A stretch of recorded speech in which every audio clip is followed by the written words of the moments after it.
अम्मी एक बात पूछूं, साल में तो 12 महीने होते हैं, फिर सब लोग सिर्फ रमजान का इतना इंतजार क्यों करते हैं? हम भूखे प्यासे क्यों रहते हैं? मतलब ये महीना इतना खास और जरूरी क्यों है? मेरी प्यारी अनाया, बहुत प्यारा सवाल है आपका। देखो, जैसे स्कूल में गोल्डन पीरियड होता है ना, वैसे ही रमजान अल्लाह का दिया हुआ वीआईपी महीना है। वीआईपी वो कैसे अम्मी? सुनो बेटा, इस महीने की 5 बड़ी बातें हैं जो इसे बाकी 11 महीनों का राजा बनाती हैं। पहली बात, इसी महीने में हमारे प्यारे अल्लाह ने कुरान शरीफ को दुनिया में उतारा था। ये हमारी गाइड बुक है।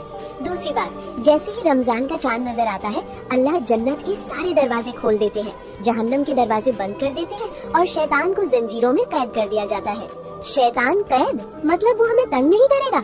बिल्कुल, इसीलिए तो नेकी करना आसान हो जाता है। और तीसरी बात बहुत जरूरी है, आम दिनों में अगर आप एक नेकी करो तो 10 सवाब मिलते हैं, लेकिन रमजान में अल्लाह एक नेकी का बदला 10 से लेकर 700 गुना बढ़ा कर देते हैं। सोचो कितना बड़ा बोनस है।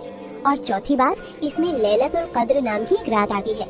अगर उस रात आपने इबादत कर ली तो वो एक रात 1000 महीनों यानी 83 साल की इबादत से भी बेहतर है। अल्लाह, 83 साल! अम्मी अब मैं समझी, ये तो सच में रहमतों का खजाना है। मैं भी रोजे रखूंगी और अल्लाह को खुश करूंगी।